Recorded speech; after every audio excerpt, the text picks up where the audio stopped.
뒤척이고 그랬었는데 요즘은 아주 잠자기가 편안한 것 같습니다. 어느 시골 마을에요, 교회 옆에서 이제 염소를 키우는 농부가 있었어요. 이 농부는 이제 예수를 믿지 않는 불신자였습니다. 불신자였으면 이제 잘 살아야 되잖아요. 그죠? 예수를 안 믿으면. 그런데 이 농부의 아내가 갑자기 병이 난 거예요. 건강하던 아내가 갑자기 아프니까 농부는 어떻게 하겠어요? 어쩔 수 없으니까 이웃이라고는 교회밖에 없잖아요. 그러니까 교회로 뛰어간 거예요. 교회로 뛰어가서 목사님한테 자기 아내 좀 살려달라고 막 그러는 거죠. 우리 아내 살려달라고. 우리 마누라 죽게 생겼다고 막 그러니까 목사님이 뭐 별로 친하지 않잖아요. 그렇죠? 교회 올라오지도 않고 그러니까 그냥 안면만 있는데 그렇다고 목사가 돼가지고 이웃지간에 모른 채도 할 수 없고 그래서 목사님은 이제 성경책을 들고 이제 농부를 따라서 그 농장으로 이제 뛰어갔어요. 그런 농장에 이제 도착을 해보니까 너무 급한 거예요. 이 농부 아내가 금방 어떻게 숨이 넘어갈 것 같아갖고 간단하게 기도를 하고 그 농부 아내를 차에 태우고 병원으로 달려갔어요. 그리고 이제 병원에 달려가서 응급실에서 진찰을 했겠죠? 진찰을 마친 의사가 하는 얘기가 맹장이 터졌다는 거예요. 그냥 두면 안 되잖아요. 그렇죠? 조금만 늦었더라면 큰일 날 뻔했다. 우리 권지사님도 한번 그랬죠?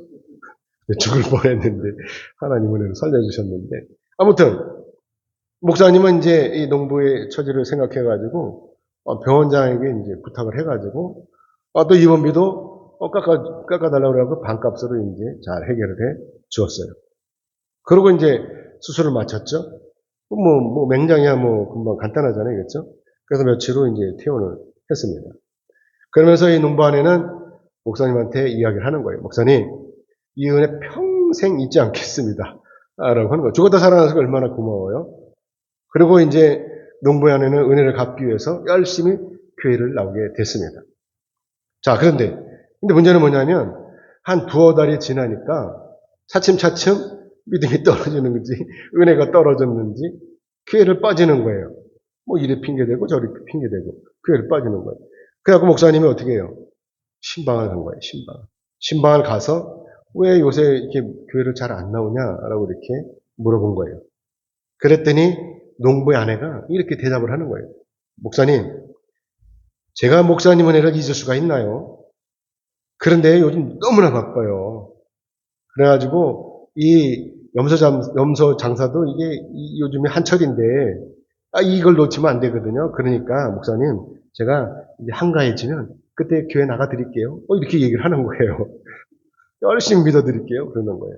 사랑하는 여러분, 여러분 이야기를 들으면서 어떻게 생각했어요? 여러분하고 전혀 상관이 없습니까? 이야기는. 자, 구원의 시간이 하나님께서 우리를 구원하신 그 구원의 시간이 과연 이 농부의 아내를 기다려 주실까요? 기다리실까요? 이 아내가 한가해질 때까지 기다리시겠습니까? 이처럼 사람들은요, 이 하나님께서 주시는 이 구원의 은혜를 감사할 줄 알아요. 감사하기는커녕 이 농부의 아내처럼 우습게 생각한다는 거죠. 자기가 한가해져서 시간이 되면 그때 가서 믿어드릴게요. 이렇게 얘기를 하게 되는 것입니다. 자, 여러분, 여기서 은혜라고 하는 말은요, 두 가지의 개념을 내포하고 있어요. 두 가지. 첫 번째는 우리가 거저받기에는 우리 그릇이 설교로 부족하다는 거죠. 그래서 분이 넘치는다고 하는 이 개념. 그 다음에 두 번째는 우리 스스로가 이 은혜를 얻는다거나 또 이 은혜를 성취한다거나 이 은혜를 달성할 수가 없다고 하는 것이죠. 하나님께서 거저 부어주시는 거예요. 그래서 이 은혜를 선물이라고 하는 것입니다. 여러분도 아시다시피 하나님께서 하나님이신 예수님께서 우리를 위해서 십자가를 지시려고 이 땅에 오셨다고 하는 이 사실. 그리고 십자가를 지셨잖아요. 이것은 우리가 응당 구원을 받을 만한 이 자격이 있기 때문에 오신 것이 아니라고 하는 것이죠. 주님께서 우리에게 이렇게 은혜를 부어주신 것이 아니라고 하는 것입니다. 하나님께서 우리에게 베푸시는 이 구원의 은혜는 우리를 향하신 하나님의 순수한 사랑의 행위라고 하는 것이고, 그래서 하나님의 은혜라고 하는 이 단어가 우리 인간으로서는 도저히 갚을 수 없는 아주 빈약한 거예요. 거기에 동시에 한량이 없으신 우리 하나님의 그 사랑의 친절함이 강조되고 있다라고 하는 것입니다. 그렇기 때문에 오늘날 우리에게 베푸시는 이 하나님 은혜가 그저 실컷 빨아먹다가 버리는 그 갯복대기 같은 그런 값싼 은혜가 아니라고 하는 것입니다. 그렇기 때문에 오늘 이 본문의 말씀을 통해서 사도 바울이 전도여행 중에 1차로 투옥이 되었다가 풀려난 후에 마게도냐에 머물면서 자기 자신의 이 영적인 아들 이 디모데에게 보낸 편지의 일부분을 가지고 우리가 말씀을 나눠보려고 하는 것입니다. 하나님으로부터 은혜를 받은 이 바울이 과연 자신의 복음 사역을 간증함에 있어서 이 디모데가 자기의 제자인 디모데가 장차 어떻게 복음의 등인으로서 보여야 할지를 가르치는 것이죠. 이 세 가지로 우리가 나눠서 살펴보려고 하는 것입니다. 첫 번째는 뭐냐면 우선 예수님의 은혜에 감사하라고 하는 것입니다. 예수님의 감사라고 하는 것이죠. 오늘 보면 12절을 같이 보겠습니다. 오늘 보면 12절입니다. 같이 읽겠습니다. 시작. 나를 능하게 하신 그리스도 예수 우리 주께 내가 감사함은 나를 충성되이 여겨 내게 직분을 맡기심이니. 바울은 여기서 제일 먼저 이 예수 그리스도께서 자기 자신을 능하게 하셨다라고 이렇게 고백을 하고 있습니다. 그래서 우리가 오늘 바울의 이 고백을 생각해 보면 자기가 지금까지 감당한 이 복음 사역이 자기의 능력이 아니었다라고 하는 것입니다. 자, 그러면 이 복음 사역이 누구의 능력 때문이라고 하는 것입니까? 그것은 바로 예수님께서 주시는 능력 때문이었다라고 하는 것이죠. 아시다시피 오늘날 우리의 이 복음 사역은 죄로 물든 이 세상에 하나님의 나라를 선포하는 것입니다. 그래서 이것을 한마디로 말씀한다면 예수를 믿고 구원받아라 라고 하는 것이죠. 하지만 여러분도 아시다시피 오늘날의 큰 문제는 뭐냐? 그것은 바로 사단마귀들의 이 방해로 말미암아서 우리가 이 복음 사역이 어렵다라고 하는 것입니다. 하지만 사랑하는 여러분, 우리가 예수를 믿으라고 외친다고 해서 세상 사람들이 우리 말을 잘 따릅니까? 잘 안 따라요, 그렇죠? 왜 그러겠어요? 사단마귀가 이들을 꽉 잡고 있기 때문에 그렇습니다. 그래서 세상 사람들이 귀가 열리지 않는 거예요. 사단마귀가 잡고 있으니까. 그렇기 때문에 우리가요, 날마다 기도해야 되는 거예요. 날마다. 그래야 문제가 해결되는 것이죠. 그래서 성령께서 우리의 복음 사역을 도우셔야 되는 거예요. 우리 힘으로, 우리 능력으로 안 되니까 하나님 은혜를 간구해야 되는 것이죠. 그래서 바울이 오늘 본문 말씀에서 이렇게 주님께서를 나를 능하게 하셨다라고 이렇게 고백하고 있는 것입니다. 예수님께서 자기를 능하게 하셨으니까 자기가 이렇게 열심히 복음 사역을 할 수 있었다라고 하는 것이죠. 복음의 증인으로서.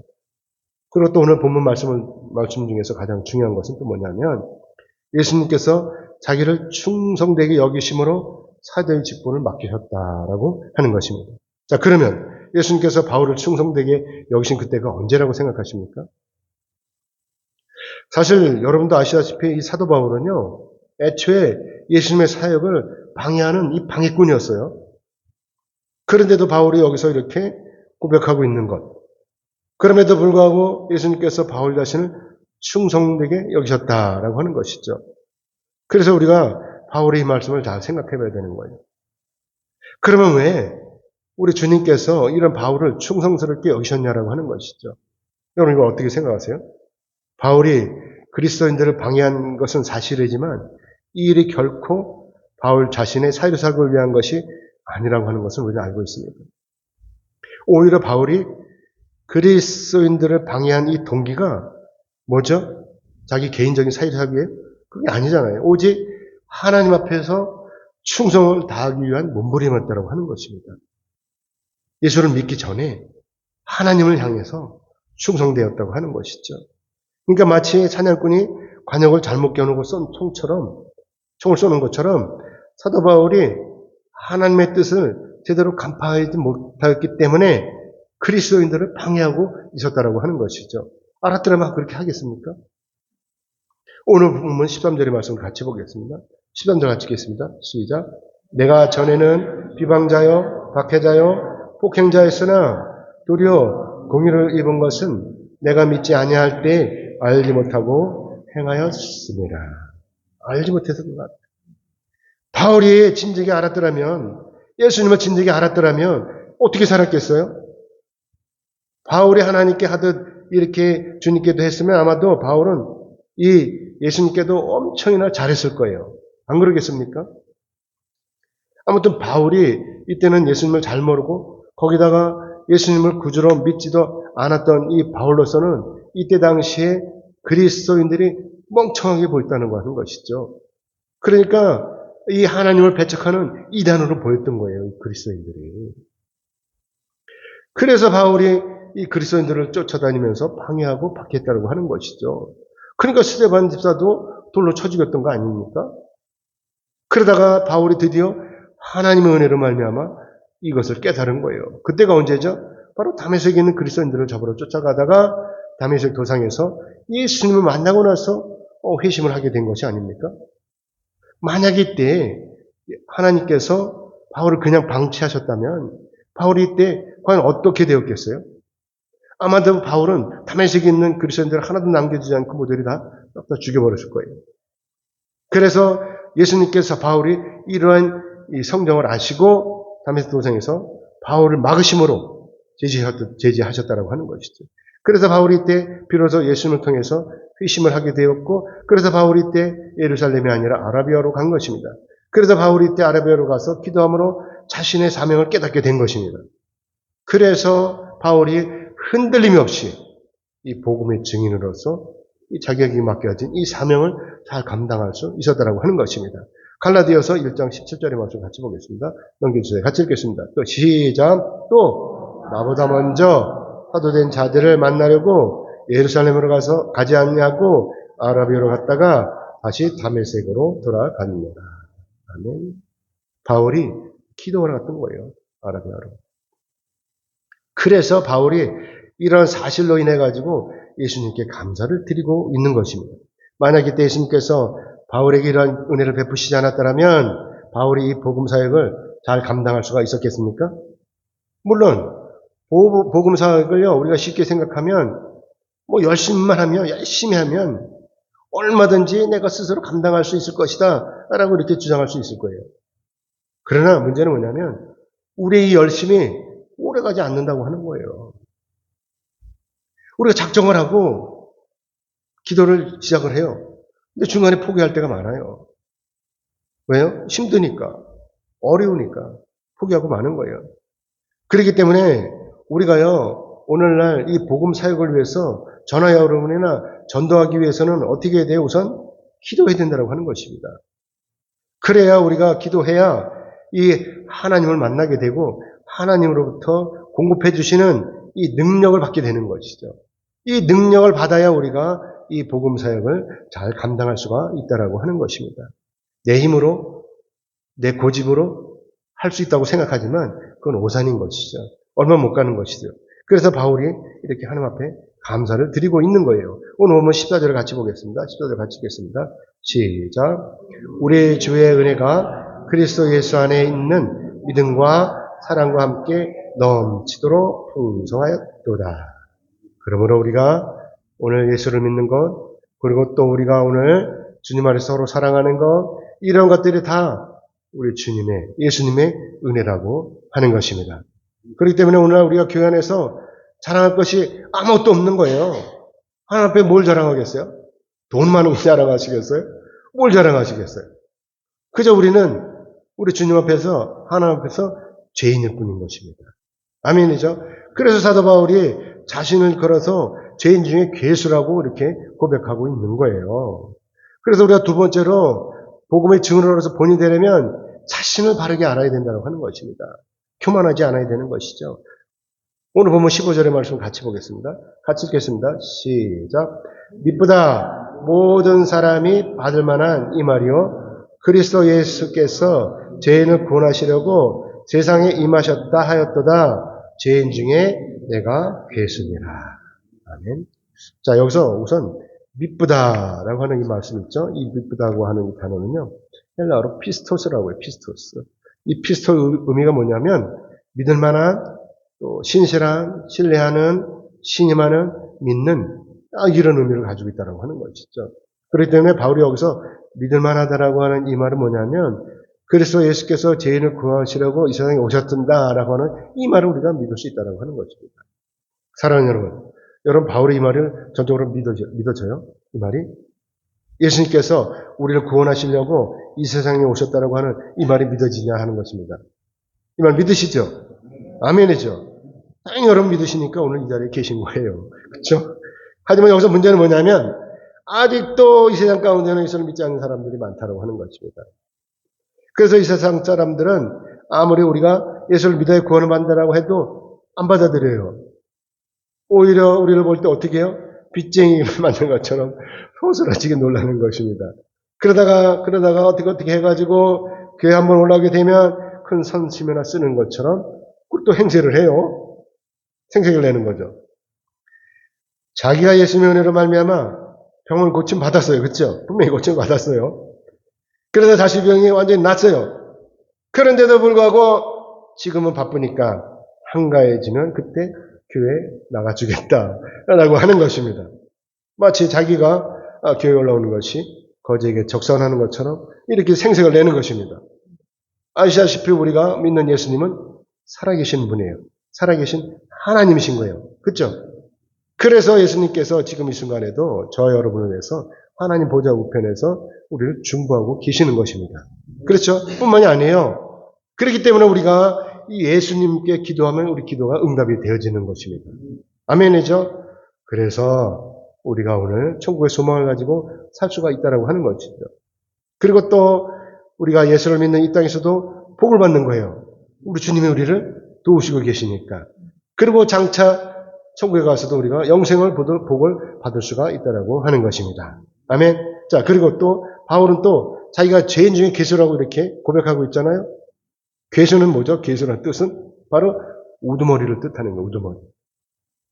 그러니까 바울 자신이 죄인들 중에서 가장 우두머리라고 하는 것입니다. 그래서 지옥으로 가는 사람을 그 사람으로 따지자면 바울이 가장 먼저 가겠죠. 죄인 중에 괴수니까. 지옥에 제일 먼저 갈 사람이라고 하는 것이. 그만큼 자기가 하나님 앞에서 큰 죄인이라고 하는 것입니다. 자, 여러분 어때요?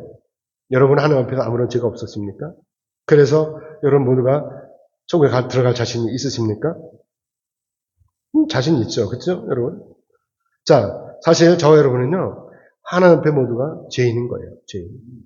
물론 여러분이 인정하시든 말든지 하나님 앞에 죄인이라고 하는 이 말씀인 것입니다. 여러분 인정하든지 말든지 우리는 하나님 앞에 죄인이라고 하는 것이죠. 성경 속에서 이 발뿐만 죄인이 아니라 오늘날 이 세상에 살아가는 저나 여러분의 모두 하나님 앞에서 다 죄인이라고 하는 것이죠. 예수를 믿지 않는 사람들은 이 말씀을 절대로 이해하지 않아요. 못해요. 내가 살인을 한 것도 아니고 또 내가 남의 집 물건을 훔친 것도 아니고 거기다가 내가 교통신호도 잘 지키고 모범적으로 잘 살고 있는데 내가 왜 죄인이냐? 라고 하는 것입니다. 어떻게 생각하세요? 저도요. 얼마 전까지는 제가 죄인이 아닌 줄로 알았어요. 저도 가끔 남모르게 나쁜 짓을 해요. 그렇죠? 밖으로 드러내놓고 죄를 짓지 않았으니까 괜찮은 것입니까? 신호 위반했다고 뭐 경찰에 잡힌 것도 아니고 지나가다가 남의 집 참외가 맛있어 보여서 그것을 따먹은 것도 뭐 주인이 모르니까 괜찮은 거 아닙니까? 요즘은요 권력이 있으면 죄가 없어요. 무조건 죄가 없어요. 권력이 있으면. 뭐 우리 같은 사람이나 저랑 여러분 같으면 권력이 없으니까 잘못하면 죄를 받아야 돼요. 가서 재판도 받고 감옥에 들어가야 돼요. 그렇지만 권력이 있는 사람들은 법을 바꾸잖아요. 자기가 유리한 대로 법을 바꿔요. 아무튼 당시에는요 권력이 막강했어요. 바울은 그리스도인들을 잡아다가 죽일 수 있는 권한이 있었다고 하는 것이죠. 그래서 바울이 죄인이라고 하면 하나님의 뜻과 상관없이 죄인이 되는 거예요. 이 정도로 힘이 셌다고 하는 것이죠. 그러니까 얼마나 권력이 센 거예요, 바울이. 날아가는 새도 떨어뜨릴 정도로 권력이 셌다고 하는 것이죠. 바울이 이런 막강한 권력을 가지고 다메섹으로 달려가는 거잖아요. 다메섹에 있는 그리스도인들을 싹 다 죽이려고. 그래서 죽여가지고 믿지 않는 사람들에게 본을 보이려고 한 거예요. 잡아가지고 다 죽임으로 이제 이놈들은 이것을 보면 안 믿겠지. 예수님 안 따라다니겠지. 이러려고 했던 것이죠. 본보기를 삼으려고 한 것이죠. 그렇기 때문에 이때 바울에게 걸리는 그리스도인들하면 누구도 예외 없이 다 죽어야 되는 거예요. 그런데 이렇게 막강한 권력을 가진 바울이 다메섹 도상에서 뜻하지 않게 예수를 만난 거 아닙니까? 만약에 이때 예수님께서 바울을 그냥 내버려 두셨다면 어떻게 됐겠어요?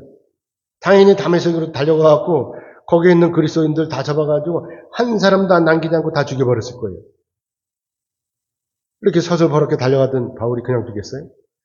자, 그러면 이때 예수님을 만났잖아요. 이때 예수님을 만나서 어떻게 됐어요? 예수님께서 이 바울을 치동을 했습니까? 그래서 바울이 다메섹으로 가는 그 길바닥에서 죽었습니까? 제가 만약에 예수님이었다면 바로 가만두지 않았을 거예요. 어떻게 네가 나를 믿는 사람들을 저렇게 죽이려고 쫓아가냐고 가만두지 않았을 거예요. 근데 예수님은 어떻게 해요? 긍휼이 많으시잖아요. 긍휼이 많으시니까 바울을 길바닥에서 죽이시는 것이 아니라 오히려 바울에게 사명을 맡기시잖아요. 그게 뭐죠? 복음의 증인. 복음의 증인이라고 하는 이 귀한 사명을 맡기셨다라고 하는 것입니다. 사도행전 9장 5절로 6절의 말씀을 같이 보겠습니다. 같이 읽겠습니다. 시작. 대답하되 주여 누구시니까? 이르시되 나는 네가 박해하는 예수라. 너는 일어나 시내로 들어가라. 네가 행할 것을 네게 이를 자가 있느니라 하시니. 자, 이것이 바로 하나님의 은혜라고 하는 거예요. 이것이 바로 예수님의 능력이라고 하는 것입니다. 용서와 사랑, 그리고 조건 없이 베푸시는 긍휼, 거기다가 사명, 복음의 사명을 주시잖아요. 이 얼마나 놀라고 얼마나 귀하고 귀한 하나님의 은혜이고 또 예수님의 능력이십니까? 그러므로 여러분도 예수님으로부터 이러한 능력과 은혜를 받아 누리시기를 그리고 헌신하시기를 주님의 이름으로 축복합니다. 아멘. 그러면서 바울은 여기서 아주 중요한 말을 하고 있어요. 그 바로 오늘 본문 16절의 말씀입니다. 같이 읽겠습니다. 16절 같이 읽겠습니다. 시작. 그러나 내가 긍휼을 입은 까닭은 예수 그리스도께서 내게 먼저 일체 오래 참으심을 보이사 후에 주를 믿어 영생 얻는 자들에게 본이 되게 하려 하심이라. 아멘. 여기서 긍휼이라는 단어는 헬라어로 엘레에오라고 이렇게 하는데 이 엘레에오가 우리말로 불쌍히 여기다 자비를 베풀다라고 하는 뜻인 것입니다. 그렇기 때문에 바울이 여기서 예수님으로부터 이렇게 불쌍히 여기심을 받은 그 이유가 있는데 두 가지가 있어요. 두 가지 있는데 그 첫째는 뭐냐면 예수님께서 바울을 향해서 오래 참으셨기 때문이라고 하는 것입니다. 바울은 여기서 자기가 죽을 수밖에 없는 죄인임에도 불구하고 예수님께서 이렇게 오래 참으셨다고 하는 것이죠. 그러면 예수님께서 왜 참으신 것이죠? 왜 이렇게 오래 참으신 것이죠? 그딴 게 아니에요. 바울이 불쌍했기 때문인 것입니다. 바울이 불쌍했기 때문에 참았다고 하는 것입니다. 그렇기 때문에 우리가 여기서 알 수 있는 것은 뭐냐면 예수님께서 오늘 우리도 이렇게 불쌍히 여기시기 때문에 저와 여러분을 불쌍히 여기시기 때문에 아직도 오래 참으심으로 우리를 기다리시고 계신다라고 하는 것입니다. 우리가 죄 증거를 따지면 저나 여러분이나 죄 증거를 따지면 벌써 죽었어야 돼요. 벌써 지옥으로 갔어야 돼요. 그런데도 하나님께서 참으시는 거예요. 왜요? 회개하기를. 우리가 회개하고 천국에 가기를 기다리시고 참으시는 거예요. 왜요? 불쌍하니까. 저와 여러분 불쌍하니까 이렇게 기다리신다라고 하는 것입니다. 자, 그리고 두 번째는 뭐냐면 예수를 믿음으로 영생을 얻는 이 사람들에게 바울이 본을 보이게 하시려고 했다는 것입니다. 바울이 본이 되게 하시려고 이렇게 참으셨다고 하는 것입니다. 군대에서요, 군사훈련을 받게 되면 반드시 뭐가 있죠? 시범조교가 있어요. 시범조교. 군대 갔다 오신 분들은 다 알 거예요. 예를 들면 병사들이 총검술을 배울 때요, 이걸 매 동작마다 말로 다 설명을 하면 얼마나 어렵겠어요. 말로 설명을 해요. 그러니까 시범조교가 있는 거예요. 시범조교. 교관이 여기서 얘기하면 시범교가 앞에 나와서 딱 그 동작을 실행을 하는 거예요. 보여주는 거예요. 그러면 병사들이 보고 그게 그렇구나 하고 이해를 하게 되잖아요. 그대로 따라하면 되잖아요. 얼마나 쉬워요. 그러니까 훈련받는 데 있어서 불편한 시간을 줄이게 되는 것입니다. 그러니까 이처럼 복음 사역에 관한 사실도요. 우리가 말로 다 설명하려고 하면 힘들잖아요. 그렇죠? 그러니까 바울을 통해서 이렇게 간증으로 보여주는 거예요. 간증을 하면 우리는 간접적으로 체험을 얻게 되잖아요. 그렇죠? 이 복음에 대한 것을 말로다가 설명을 하면 얼마나 어려워. 그러니까 바울이 이렇게 편지를 써가지고 자기가 경험한 것을 쫙 얘기를 하잖아요. 그러니까 우리가 이걸 보면서 배우게 되잖아요. 깨닫게 되잖아요. 그쵸? 그렇기 때문에 우리에게 여러 말 필요가 없는 거예요. 여러 말. 우리가 귀신 쫓은 거 내가 직접 체험하면 얼마나 쉬워요. 그쵸? 설명하기 쉽잖아요. 내가 체험한 거니까. 또 남이 병 고침 받은 거 내가 옆에서 본 거 그대로 얘기하기 얼마나 쉬워요. 근데 그런 경험이 없이 그냥 암만 얘기를 해도 사람들이 믿지를 않아요. 이게 얼마나 어려워요. 그래서 바울을 이런 체험을 시켜서 바울로 하여금 복음의 증인이 되게 됐다고 하는 것입니다. 이게 본을 보인 거라고 하는 것이죠. 자, 그래서 마지막으로 그래서 바울이 이렇게 찬양하는 거예요. 그래서 마지막으로 복음의 증인으로서 하나님 앞에 감사하면서 영광을 돌리라고 하는 것입니다. 오늘 보면 17절의 말씀도 같이 보겠습니다. 17절 같이 읽겠습니다. 시작.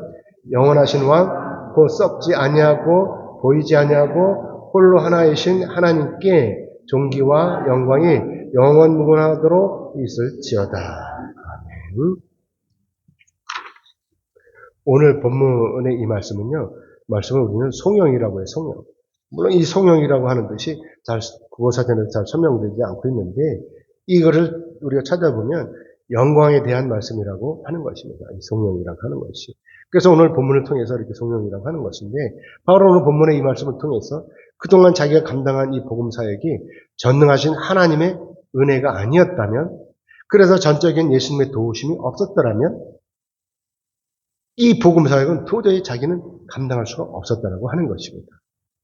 그래서 바울이 이렇게 하나님 앞에 감사와 영광을 돌리고 있는 거예요. 자기 스스로는 할 수 없었던 것을 하나님께서 자기에게 은혜를 베푸시고 자기에게 능력을 주셨기 때문에 자기에게 이렇게 매를 맞아가면서 자기가 이렇게 어려움을 당해가면서 그러면서 감옥에 갇히기도 하면서 이렇게 복음 사역을 감당할 수가 있었다라고 하는 것입니다. 사랑하는 여러분, 우리가 복음을 전하는 일은 절대적으로 누구의 일이에요? 하나님의 일인 거예요. 저와 여러분의 일이 아니라고 하는 것입니다. 그렇기 때문에 우리가 이웃에게 복음을 전하는 이 일이 우리 혼자서 감당할 수가 있는 것이 아니라고 하는 것입니다. 그래서 저와 여러분이 우리의 주인이 되시는 우리 하나님께서, 우리 예수님께서 우리를 통해서 같이 일하시는 것입니다. 아멘이죠? 아직도 세상 가운데서 죽어가는 저 불쌍한 영혼들, 저 영혼들 모두가 예수를 믿고 구원에 이르기를 오래 참으심으로 우리 하나님께서 역사하시는 것입니다. 누굴 통해서? 저와 여러분을 통해서 역사하시는 것입니다. 아멘이죠? 아무쪼록 여러분 모두는 전능하신 하나님의 이 이끄심에 순종하심으로 말미암아 하나님께 영광을 돌리시기를 주님의 이름으로 축복합니다. 아멘. 이제 말씀 맺겠습니다. 하나님께서는요, 우리가 복음의 증인으로서의 본을 보이시기를 원하십니다. 본이 된다라고 하는 것은 한마디로 시범을 보이는 거예요. 요한복음 13장 14절로 15절의 우리 말씀 같이 보겠습니다. 넘겨서 같이 읽겠습니다.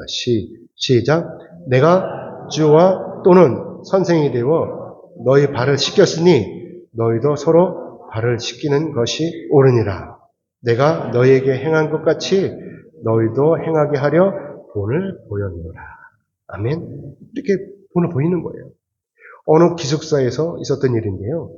이 대학 기숙사에서 있었던 일인데요. 대학이 이제 가을 축제를 마쳤어요.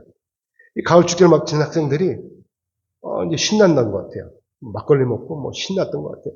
그러니까 이 축제 분위기에 젖어가지고 강의실 벽에다가 막 낙서를 하는 거예요.